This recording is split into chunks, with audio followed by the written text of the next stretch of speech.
No, look, please understand why I have been disqualified. I've been disqualified because the Prime Minister is scared of my next speech. He's scared of the next speech that is going to come on Adani, right? I've seen it in his eyes. So he's terrified of the next speech that is going to come, and they don't want that speech to be in Parliament. That's the issue. That is why, first the distraction, now the disqualification. Please don't be confused about this matter. ये Modi ji panic में आ गए कि बात निकल जाएगी, ये 20,000 करोड़ रुपए किसके हैं, डर गए, घबरा गए, इन्होंने पूरा सीक्वेंस शुरू कर दिया। ये विपक्ष को सबसे बड़ा इन्होंने हथियार दिया है, क्योंकि जनता के माइंड में अब एक सवाल आ गया है कि जनता जानती है कि अदानी जी भ्रष्ट व्यक्ति है। अब जनता के माइंड में यह सवाल उठा है कि इस भ्रष्ट व्यक्ति को हिंदुस्तान का प्रधानमंत्री क्यों बचा रहा है।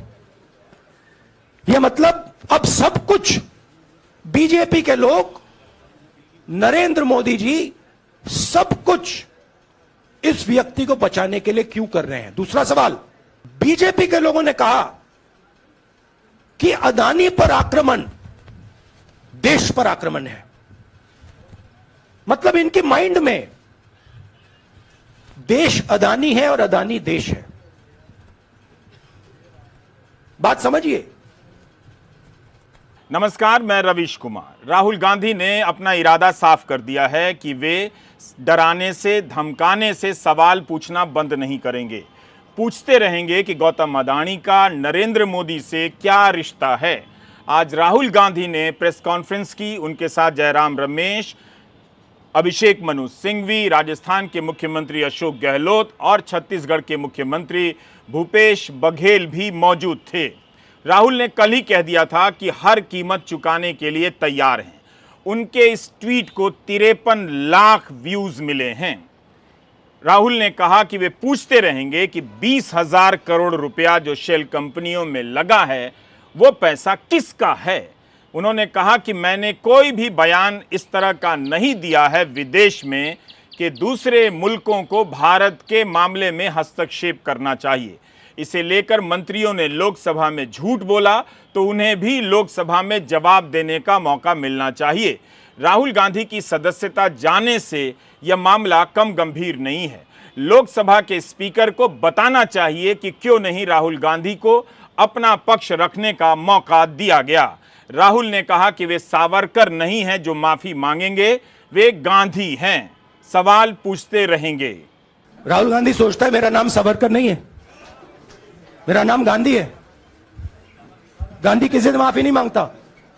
और मैंने कहा, पार्लियामेंट हाउस में कहा कि भैया मुझे बोलने दीजिए ना, एक बार तो बोलने दीजिए।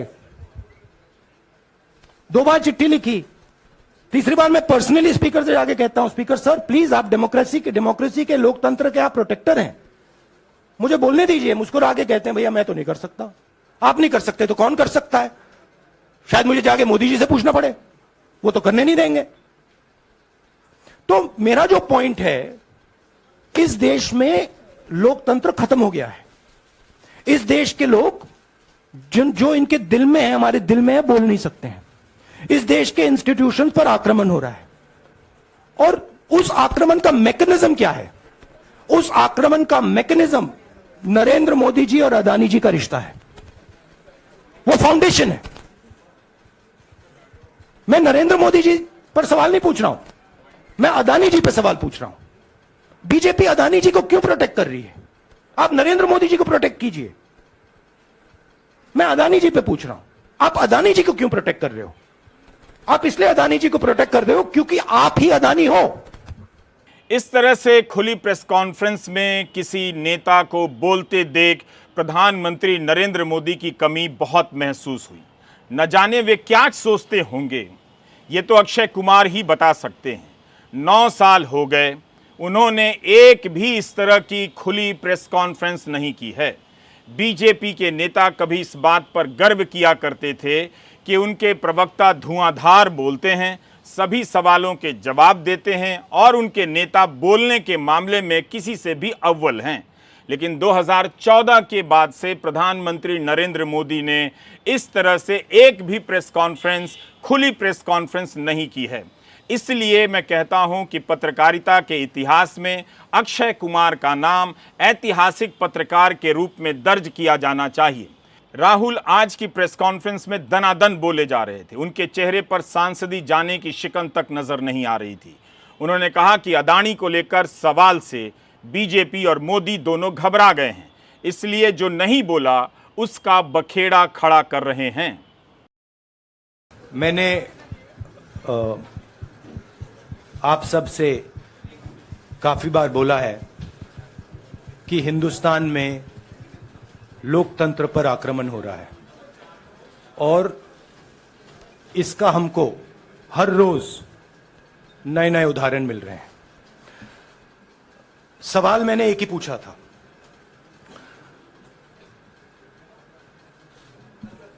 फाउंडेशन पे जाता हूं, अदानी जी की शेल कंपनीज हैं, अदानी जी की शेल कंपनीज हैं, उसमें 20,000 करोड़ रुपया किसी ने इन्वेस्ट किया। अदानी जी का पैसा नहीं है, का पैसा नहीं है। अदानी जी का इंफ्रास्ट्रक्चर बिजनेस है, पैसा किसी और का है। सवाल यह है, ये जो 20,000 करोड़ रुपए हैं, ये किसके हैं? ये सवाल मैंने पूछा। मैंने पार्लियामेंट हाउस में प्रूफ देके, जो मीडिया रिपोर्ट से मैंने निकाला, अदानी जी और नरेंद्र मोदी जी के रिश्ते के बारे में डिटेल में बोला। रिश्ता नया नहीं है, रिश्ता पुराना है। जब नरेंद्र मोदी जी गुजरात के सीएम बने थे, तब से रिश्ता है और उसके बहुत सारे पब्लिक प्रूफ्स हैं। हवाई जहाज में मैंने फोटो दिखाई, नरेंद्र मोदी जी बड़े कंफर्ट में बैठे हुए थे अपने दोस्त, अपने मित्र के साथ। पार्लियामेंट में मैंने दिखाई। यह सवाल मैंने पूछा। फिर मेरी स्पीच को एक्सपंज किया गया। राहुल ने यह भी कहा कि वे अपने संसदीय क्षेत्र वायनाड की जनता को पत्र लिखेंगे और बताएंगे कि उनके दिल में क्या है। उन्हें इस बात से फर्क नहीं पड़ता कि अस्थायी रूप से उनकी सदस्यता गई है या बहाल कर दी जाएगी। उन्होंने कहा कि मैं इस बात से नहीं डरता और ना ही मुझे फर्क पड़ता है।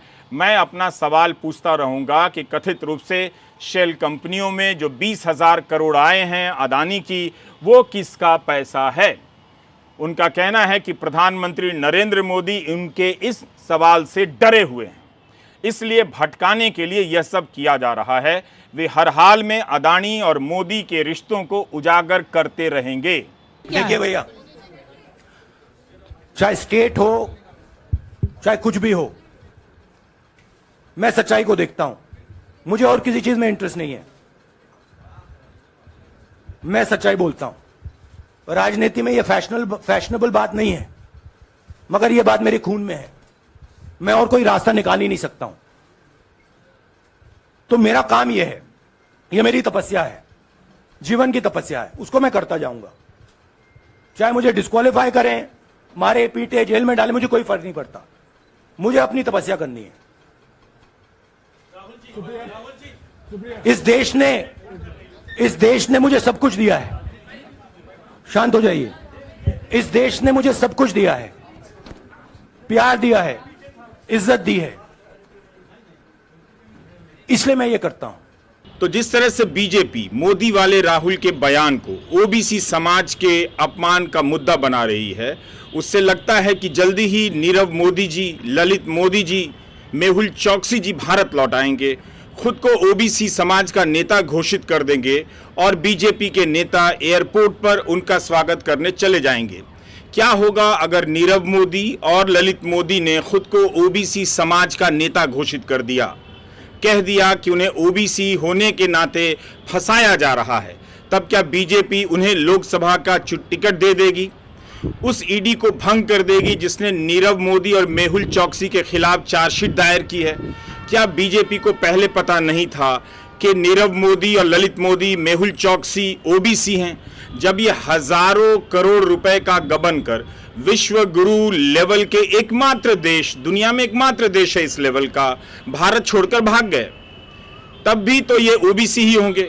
उसी समय बीजेपी कह देती कि ये लोग ओबीसी समाज की शान हैं।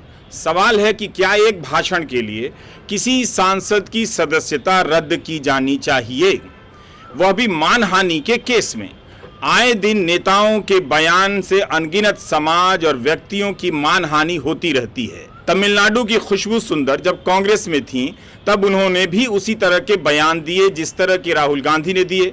खुशबू को तो बीजेपी अपनी पार्टी में ले आई, मगर उसी तरह के बयान के लिए राहुल गांधी की सदस्यता रद्द कर दी जाती है और बीजेपी उसका स्वागत करती है। कभी कांग्रेस में रहते हुए खुशबू प्रधानमंत्री मोदी को निशाना बनाया करती थीं, आज वे उन्हीं की पार्टी में हैं और उनका नेतृत्व स्वीकार कर रही हैं। अब इस ट्वीट को देखिए, यह ट्वीट खुशबू सुंदर का है। तब वे कांग्रेस में थी, अब बीजेपी में आ गई हैं। खुशबू लिखती हैं कि यहाँ मोदी, वहां हैशटैग मोदी, जहां देखो हैशटैग मोदी, लेकिन ये क्या, हर हैशटैग मोदी के आगे हैशटैग भ्रष्टाचार सरनेम लगा हुआ है। तो बात को ना समझो, मोदी मतलब भ्रष्टाचार। Let's change the meaning of Modi to corruption suits better. Nirav, Lalit, NaMo is equal to corruption. इस ट्वीट को राहुल गांधी के बयान के साथ आमने सामने रखकर देखिए और पढ़िए। राहुल ने कहा कि 30,000 करोड़ आपकी जेब से निकालकर उसकी जेब में। मेहुल चौकसी, ललित मोदी। अच्छा, एक छोटा सा सवाल, सब चोरों के नाम मोदी मोदी कैसे हैं? नीरव मोदी, ललित मोदी, नरेंद्र मोदी, और अभी थोड़ा ढूंढेंगे तो बहुत सारे मोदी निकलेंगे। इस बयान के लिए राहुल गांधी को सजा हो गई। बीजेपी नेता खुशबू सुंदर का यह बयान 15 फरवरी 2018 का है। राहुल गांधी का यह बयान 13 अप्रैल 2019 का है। खुशबू सुंदर अक्टूबर 2020 में बीजेपी में शामिल हो जाती हैं। मोदी बिहार, पूर्वी भारत, पश्चिम भारत में पिछड़े और अति पिछड़े समाज से आते हैं, सबसे बड़ी संख्या में। तो श्रीमान राहुल गांधी ने पिछड़े समाज का अपमान किया था पब्लिक मीटिंग में। आलोचना करने का अधिकार है, गाली देने का अधिकार नहीं है। और राहुल गांधी ने गाली दी थी, बेइज्जत किया था, बेबुनियाद बातें की थी। मैं पिछले भारत जोड़ो यात्रा में, आप मेरी कोई भी स्पीच देख लीजिए, मैं वहां कह रहा हूं सब समाज एक हैं, सबको एक साथ चलना चाहिए, भाईचारा होना चाहिए, नफरत नहीं होनी चाहिए, हिंसा नहीं होनी चाहिए। तो मेरी पोजीशन बिल्कुल क्लियर है। ये ओबीसी का मामला नहीं है, ये नरेंद्र मोदी जी और अदानी जी के रिश्ते का मामला है। कोर्ट ने पूछा आप माफी मांगेंगे, उन्होंने कहा मैं माफी नहीं मांगूंगा, तब यह फैसला हुआ है। और ये राहुल गांधी पर 7 मुकदमे और चल रहे हैं डिफेमेशन के। तो ये जो कहा जा रहा है उनको फंसाने की कोशिश की गई है, इसका आज की घटना अडानी प्रकरण से कोई मतलब नहीं है। 20,000 करोड़ रुपए जो अदानी जी को पता नहीं कहां से मिले, उसके बारे में मैं सवाल पूछ रहा हूं और उसका जवाब चाहिए। बीजेपी ध्यान को भड़काने की कोशिश करती है, कभी ओबीसी की बात करेगी, कभी विदेश की बात करेगी, कभी कुछ और बात करेगी, कभी डिस्क्वालिफिकेशन की बात करेगी, मगर सवाल यही है 20,000 करोड़ रुपए, $3 बिलियन किसका था? राजनीतिक रूप से देखिए तो सेम टू सेम बयान के लिए राहुल पर आरोप है कि ओबीसी समाज का अपमान कर दिया, और खुशबू सुंदर उस बयान के बाद भी बीजेपी में ससम्मान आ जाती। आज भी उनका ये ट्वीट उनके ट्विटर हैंडल पर मौजूद है, हमने वहीं से लिया। अगर इस बयान से खुशबू ने ओबीसी समाज का अपमान नहीं किया तो राहुल गांधी ने कैसे कर दिया? खुशबू को हाल ही में महिला आयोग का सदस्य बनाया गया और इसके लिए उन्होंने ट्वीट कर प्रधानमंत्री नरेंद्र मोदी का धन्यवाद किया। राहुल गांधी को हत्या और भ्रष्टाचार के मामले में सजा नहीं मिली है, एक बयान को लेकर, एक भाषण को लेकर आपराधिक मानहानि की सजा मिली है। राहुल को भाषण का शिष्टाचार सिखाने वाले भूल गए कि प्रधानमंत्री मोदी ने इनकी मां और सांसद सोनिया गांधी को जर्सी गाय कहा था और राहुल को हाइब्रिड बछड़ा। भारत दुनिया का एकमात्र देश है जहां नारी की पूजा होती है और उस देश में भी सांसद सोनिया गांधी के लिए प्रधानमंत्री नरेंद्र मोदी ने ऐसा कह दिया। बिहार चुनाव में नीतीश कुमार के डीएनए पर सवाल उठाने वाले नरेंद्र मोदी के इस बयान का जवाब राजनीतिक रूप से दिया जाए या मुकदमा करके। तब जवाब में नीतीश कुमार ने खुला पत्र लिखा कि बयान वापस लीजिए, इससे सभी बिहारियों का अपमान हुआ है, यही तरीका भी होना चाहिए। तब एनडीए नेताओं ने जवाबी पत्र में कहा कि नीतीश बिहार नहीं है, मोदी माफी नहीं मांगेंगे। फिर 3-4 लोगों के भ्रष्ट होने पर बयान देने से सारे मोदी समाज का अपमान कैसे हो गया? इस वक्त कोई बातचीत हो पाए जिस तरह से? देखिए, मैं इतना बड़ा नेता नहीं हूं कि मैं बातचीत करके कोई सुझाव दूं। वो नेशनल पार्टी है। केवल हमें ये जो लगता है, जो मुझे लगता है, वो मैं कह सकता हूं कि अब जिम्मेदारी कांग्रेस की बनती है कि रीजनल पार्टीज को आगे करें और उनके साथ खड़े हों, जिससे भारतीय जनता पार्टी का मुकाबला किया जा सके। मैं देख रहा हूं कि भारतीय जनता पार्टी के सीनियर नेता से लेकर के जमीनी नेता क्या कह रहे हैं, पिछड़ों का अपमान हो गया। अरे भाई, हमारे घर को, मुख्यमंत्री आवास को गंगा जल से धोया बीजेपी के लोगों ने, तब अपमान नहीं हुआ।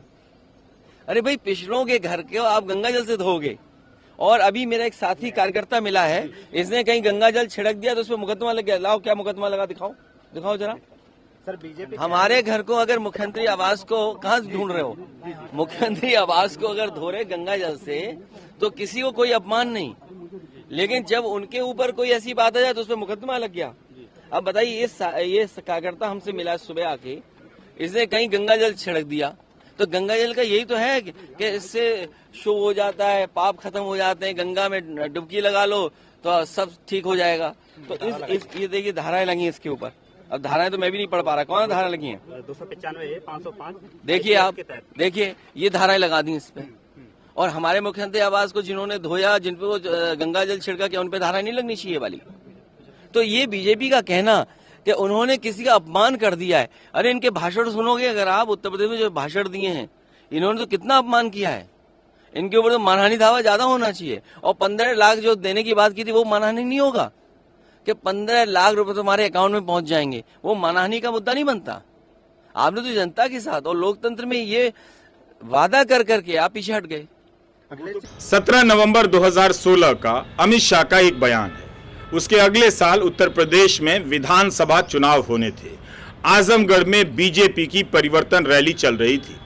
अमित शाह भाषण देते हैं और मायावती के चेहरे पर रंग की जगह कलर का इस्तेमाल करते हैं। विपक्ष के किस नेता को उन्होंने सांप से लेकर बिल्ली और चूहा कहा, आप इस बयान में सुन सकते हैं। अमित शाह का बयान इस तरह से है कि जब बाढ़ आती है, चारों ओर पानी हो जाता है और एक ही पेड़ पर आसरा मिलता है, तो बिल्ली भी उस पेड़ पर चढ़ जाती है, चूहा भी उस वृक्ष पर चढ़ जाता है, सांप भी चढ़ जाता है, नोडिया भी चढ़ जाता है। एक दूसरे को मारते नहीं हैं, सब पानी को देखते हैं। ये नरेंद्र मोदी की जो बाढ़ आई है, इसमें कांग्रेस, सपा, बसपा, ममता, कम्युनिस्ट, केजरीवाल सारे इकट्ठा होकर हाय तौबा कर रहे हैं। वैसे नोटबंदी से काला धन समाप्त नहीं हुआ। हो गया होता तो 15 अगस्त 2022 को लाल किले से प्रधानमंत्री को नहीं कहना पड़ता कि भ्रष्टाचार देश को दीमक की तरह खा रहा है, इसे दूर करने का संकल्प लेते हैं।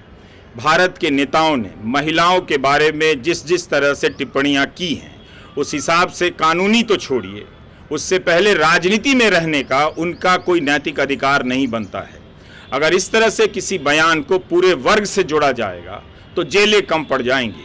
मायावती से लेकर मुलायम सिंह यादव, लालू प्रसाद यादव और यादव समाज के उभरते नेताओं के बारे में क्या क्या कहा गया, ये सबको मालूम है। मुसलमानों के बारे में क्या क्या कहा गया, ये सबको मालूम है। इन सब का राजनीतिक जवाब ही दिया जाना चाहिए, लेकिन हर बात पर कानून का सहारा लिया जाएगा तो राजनीति में केवल वही बचेंगे जो कुर्सी पर हैं, सत्ता में हैं, जिनके पास सुविधा है कि जांच एजेंसियों के चीफ का वे सेवा विस्तार कर सकते हैं। महेश लांगा हिंदू अखबार के पत्रकार हैं। उन्होंने रिपोर्ट किया है कि 2013 में गुजरात के काबीना मंत्री बाबू बोखिरिया को 2 साल की सजा हुई खनिज चोरी के मामले में। उन्होंने कैबिनेट से इस्तीफा नहीं दिया और ना ही विधानसभा की सदस्यता रद्द हुई।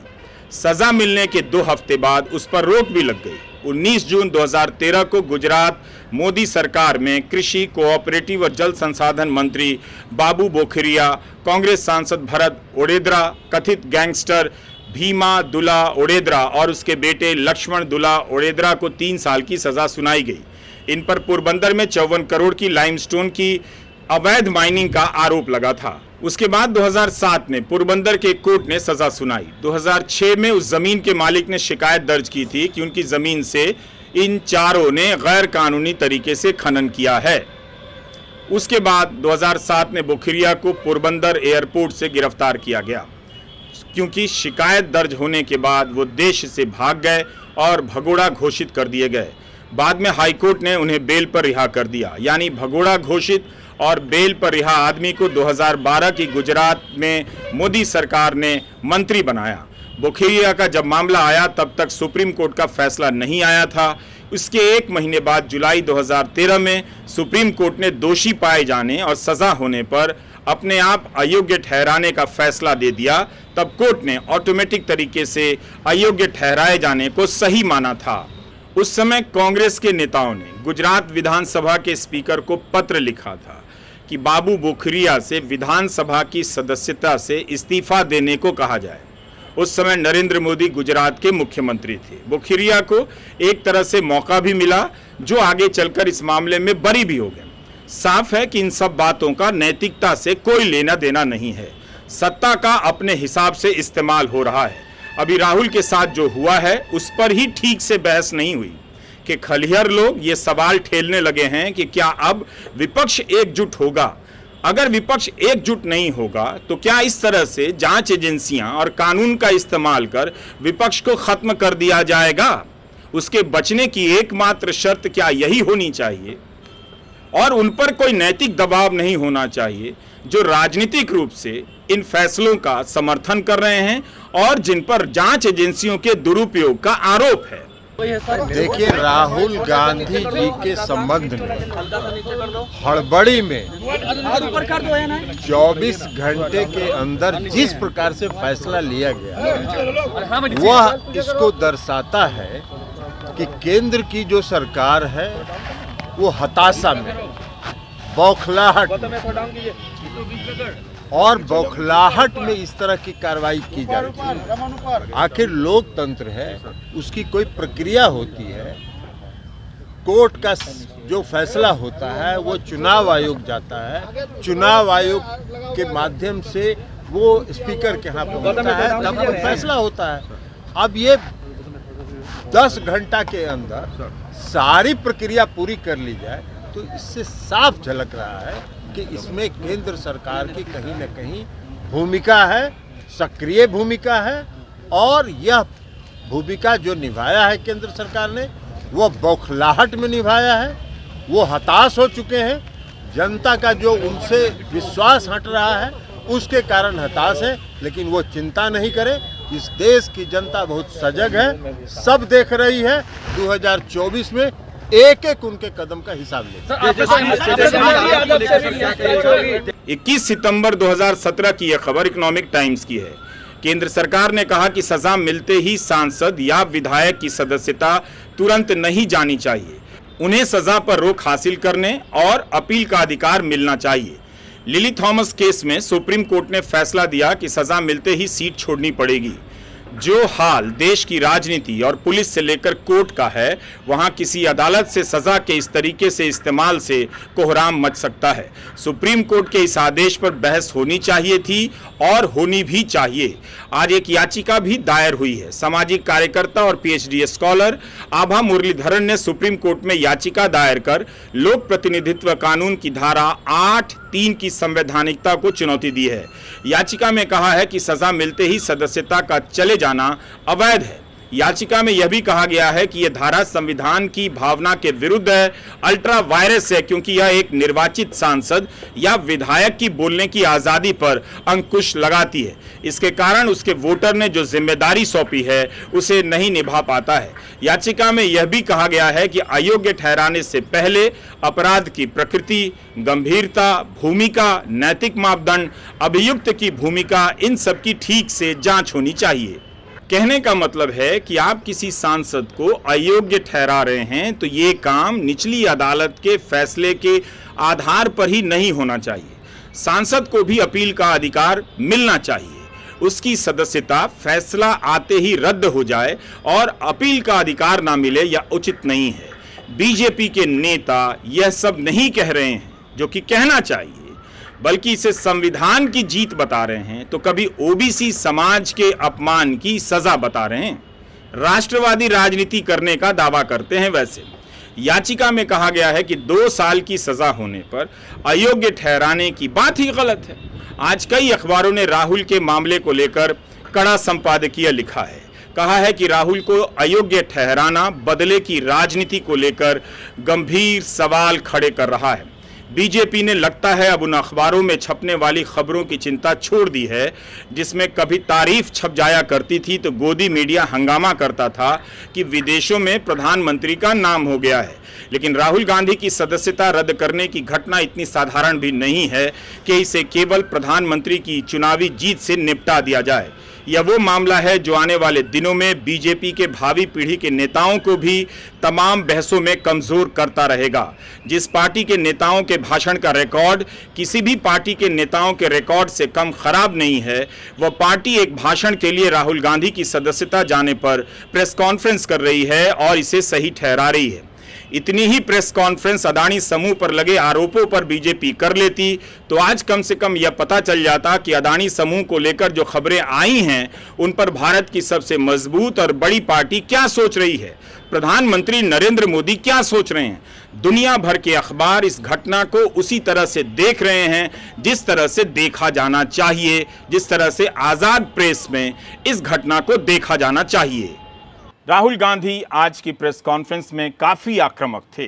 अदानी और मोदी के रिश्ते को लेकर सवाल पर सवाल दाग रहे थे। यह बात सोचने लायक तो है कि आखिर इन आरोपों से बीजेपी आहत क्यों नहीं हो रही है, क्यों नहीं कह रही है कि अदानी और मोदी को लेकर कैसे सवाल दागे जा सकते हैं।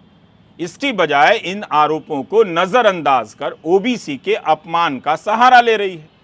हमेशा राष्ट्रवाद की राजनीति करने वाली बीजेपी जातिवाद के सहारे अदानी और मोदी के रिश्ते को क्यों बचाना चाहती है, क्यों पर्दे में डालना चाहती है। अब तो राहुल सांसद भी नहीं है, चुनाव भी नहीं लड़ सकते हैं, तो फिर ओबीसी का मुद्दा बनाने से क्या यह बेहतर नहीं होता कि बीजेपी अदानी और मोदी के रिश्ते को लेकर पूछे गए तमाम सवालों के जवाब संसद के भीतर और जनता के बीच दे देती। मगर ऐसा नहीं हो रहा है। कहीं ऐसा ना हो जाए कि अपने चैनल पर आकर गौतम अदानी खुद को ओबीसी समाज का घोषित कर दें और बीजेपी उन्हें ओबीसी समाज का नेता समझकर गले लगा ले, दौड़ी दौड़ी चली जाए और जनता के बीच प्रचार करना शुरू कर दे कि हम गौतम अदानी के स्वाभिमान की रक्षा में आपके बीच आए हैं क्योंकि वो ओबीसी समाज के नेता हैं। मदर ऑफ डेमोक्रेसी में फादर ऑफ पावर का जलवा बहुत है। फादर ऑफ पावर के सामने मदर ऑफ डेमोक्रेसी बेबस नज़र आ रही है और आप भी नज़र आ रहे हैं। नमस्कार, मैं रवीश कुमार।